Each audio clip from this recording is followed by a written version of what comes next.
LoreWarrior Online. Clan Trial Systems.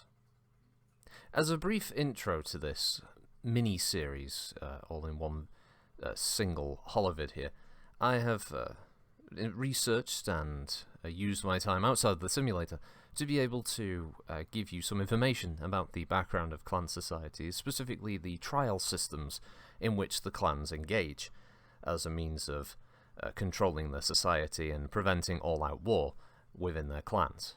Of course, historically, I don't think this has proven to have worked entirely, but it has helped to keep them intact for centuries, and as such, the following trials are found regularly, all but one within clan society.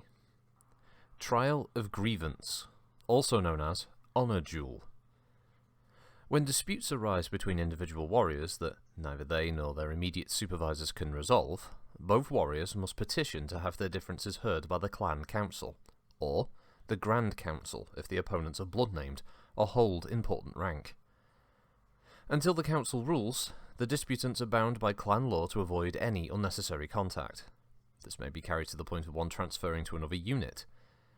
If one takes aggressive action against the other before the council rules, or if he or she disagrees with the council's decision, they have committed a breach of clan law, punishable by expulsion into a lesser caste, or out of clan society entirely.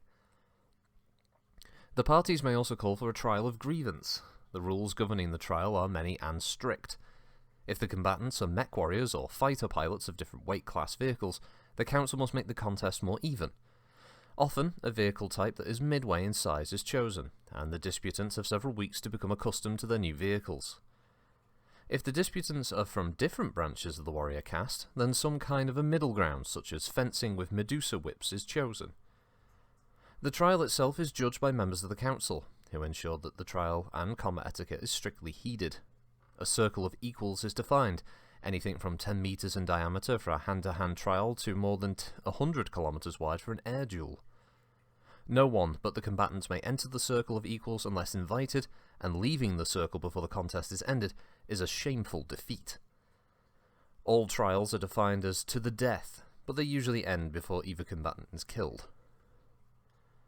This system of decisions and regulations is designed to outlast the anger that sparked the trial, and that is usually the case. Some records indicate, however, that sometimes the anger between two warriors or two sets of warriors outlasts even the trial of grievance, degenerating into what we would call a feud. The most notorious and well-documented failure of the grievance trial system involved the Nicholas Pride Sibco and the Blue Devil Sibco of Clan Smoke Jaguar. The Blue Devil warriors maintained a grudge for several generations based on an imagined slight during a Smoke Jaguar council ceremony. Other tales suggest that many honor duels are resolved less formally and more swiftly than official sources dictate. For example, a trial of grievance between two Sibkin rarely draws the attention of the clan council. Instead, a circle of equals is drawn immediately, and the two fight under the supervision of a superior officer, until one is knocked from the circle. The Trial of Position. Trials of position determine rank and honours.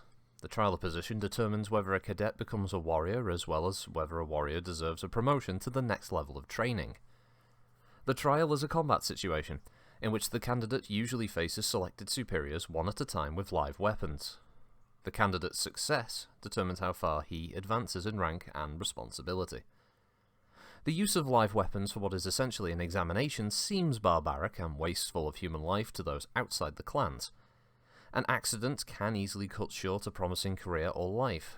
It's one of the best examples of how little regard the clans have for individual life in their quest for social supremacy. Even if the goal is worthy, is it worth the cost in suffering and human life? When asked this question, a clansman most often reacts with a blank stare. The concept of individuality is as alien to the clanspeople as they are to us. Those who understand that it is a question of balance can answer easily. The cause is worth everything. The individual, nothing. If a warrior is unwilling to risk his life for the good of the clans, he cannot claim the status of warrior and is of no use to the clans.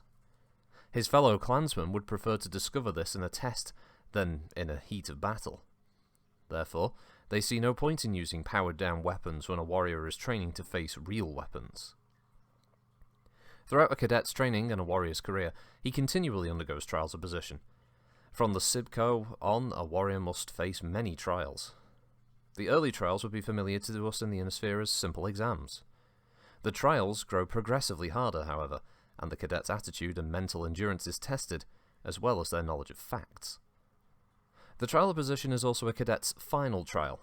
During this test, 2 cadets face 6 frontline warriors with weapons at full power. Each candidate faces 3 of the experienced warriors who attack one at a time. If a candidate attacks any of the warriors assigned to another cadet, they are free to return fire, and the combat becomes a general melee. To pass the trial, a candidate must defeat at least one of his opponents. If he does so, he becomes a warrior and enters active service.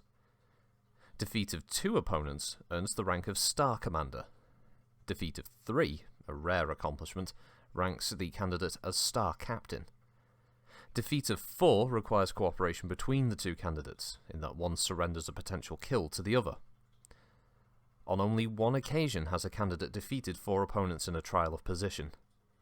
Natasha Kerensky accomplished this feat and earned the rank of Star Colonel upon her recent return to the clans. A warrior can be required to repeat the trial of position at any time in their career, especially when continuing their ability to perform in question, as was the case with Natasha Kerensky, or when they're in line for a promotion. The Trial of Bloodright. The clans have approximately 760 blood names. The name of each of the 800 warriors who joined Nicholas Kerensky and refused to take part in the Exeter Civil War is considered a blood name.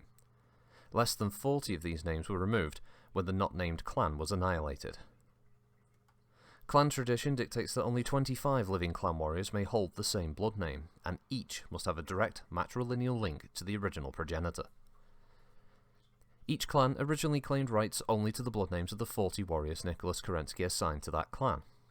This organisation gradually blurred, however, as clans fought each other in trials of possession for specific warriors' genes to enhance their individual clan. Even if warriors became Abtaka, captured by another clan, they still retained the right to claim a blood name belonging to their former clan. In this way, more than one clan could claim the same name. Additional cross-naming took place when 2 clans were disbanded and their blood names spread amongst the others. There are still some blood names, however, that are the exclusive property of a clan. The Kerensky and Ward blood names are an example, still being held only by warriors of the Wolf clan. Winning a blood name is a warrior's guarantee of clan immortality. Not only are they honoured with the right to use the blood name as their own, but they become eligible for high military and political positions. Most important to blood name warriors is the fact that barring any subsequent action that would bring them shame, their genes will contribute to the gene pool for the next generation. The remains of most blood-named warriors are returned to one of the 800 memorial chapels built by Nicholas Kerensky on Strana Mechti to honour each of the original 800 warriors. There, the ashes of each blood-name warrior lie with the ashes of the other warriors of the same blood name in the ornate tomb of their honoured namesake. When a blood-named warrior dies, a trial of bloodright is declared. The current blood-name warriors of that name each select one nominee from the pool of eligible candidates. The blood name's leader nominates an additional warrior to bring the number to 31 candidates. The 32nd slot is reserved for all other eligible candidates, those who were not nominated but who still wish to compete. This group then engages in a grand blood name melee, with the other survivor being awarded the 32nd slot. The 32 candidates then begin a series of one-on-one duels that eventually result in one victor who is awarded the blood name. This fulfills Nicholas Kerensky's requirement that a blood name be won by defeating all others who claimed that name. Though winning any blood name is significant, it is interesting to note that considerable prestige is attached to certain blood heritage. Because lineage is traced matrilineally, each warrior is only qualified to compete for one blood name. It is not uncommon for an ambitious warrior to decline nomination for what they consider an inferior blood heritage, in hopes of competing for a better blood heritage later on. Trial of Possession. The 4th type of combat trial is conducted when 2 or more clans claim the rights to the same thing, be it territory, a warrior's genes, or even supremacy, in a conflict of opinion. Nicholas Kerensky created this trial within a year of the end of the Civil War. As a reward for their loyal support, Kerensky decided that each clan should receive half of one of the colonized clan worlds and small shares of the others. Strana Meshti would remain neutral, however. The clans had to determine among themselves who would possess what area. If two or more clans wanted the same piece of land, their claims were subject to a trial of possession. This policy resulted in many hard-fought battles to determine which clans got the lion's share of the better worlds and how the remaining lands were to be divided. A trial of possession is initiated when the attackers issue a formal challenge to the defenders. The attackers identify themselves, state their objective, and ask the defender what forces they will use. For example, Star Colonel Adler Malthus began the campaign against Twycross with this challenge. I am Star Colonel Adler Malthus of the Falcon Guards. What forces defend this world? The challenge changes to fit the objective. If, for example, the challenge is over the rights to genetic material, part of the challenge might be stated in the following manner. What forces defend the spawn of Dan Kryler? The defenders then state what forces they will place in defense of the objective. They also have the right to name the location of the trial. The defenders may increase the stakes by demanding a prize of equal or lesser value if they win. This option, available to the defender, is largely unknown in the Inner Sphere, but explains why Hohiro Kirita was able to bargain with the clan commander at Walcott. The attackers' sub-commanders then bid amongst themselves for the right to engage in the trial. The sub-commander who bids to fight with the fewest forces wins the right and responsibility to make the attack. Clans keep prisoners taken during such trials to serve as bondsmen, or labourers for the clan, or else these individuals may be sent back to the original clan, with little honour lost.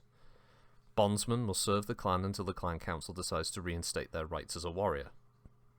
A clan can formally adopt captured warriors if the clan council considers them an asset to their forces. Once a warrior is officially adopted into a new clan, they regain their status. Bidding and trials of possession both favour commanders who succeed using minimal forces. Nicholas used these methods to prevent all-out war and the catastrophic loss of industry and civilian life that inevitably accompanies such. Trial of refusal. The clan councils and the Grand Council, like any legislative body, vote on laws and actions that affect the community. Unlike Inner Sphere legislative bodies, however, any decision can be challenged and reversed by a trial of refusal. These trials afford the losing side the right to demand that the issue be settled by combat. The forces used in a trial of refusal are determined on a prorated basis. The side rejecting the vote declares what forces they will use.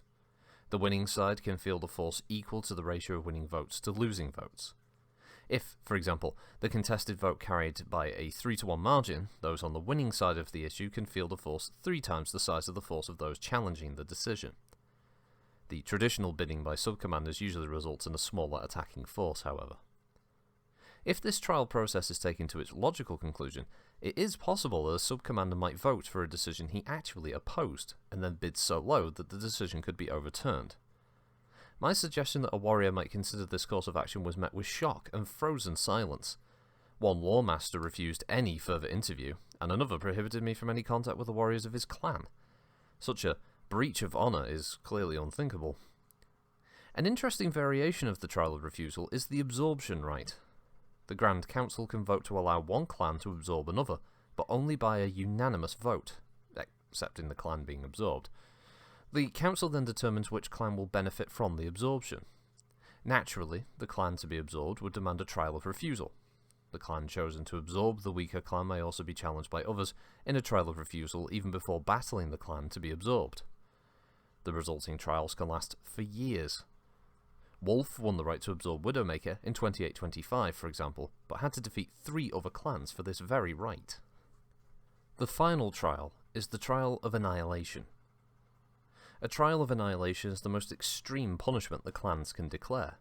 It goes beyond the question of right and wrong. A trial of annihilation virtually guarantees that the warrior will die and that his genes will be eliminated from the clan's gene pool. This trial can only be invoked by a unanimous vote of the appropriate council, and only for the most heinous crimes against clan society. Trials of annihilation have been declared against warriors, stars, and even clusters, but only once has an entire clan suffered this ultimate punishment. Because any mention of the clan involved in this trial of annihilation is punishable by a trial of grievance, no clansman would reveal the name of the not-named clan. The details behind their annihilation were also impossible to discover at the time. However, careful research into the remembrance and artfully phrased questions point to this being Clan Wolverine as the object of the only trial of annihilation.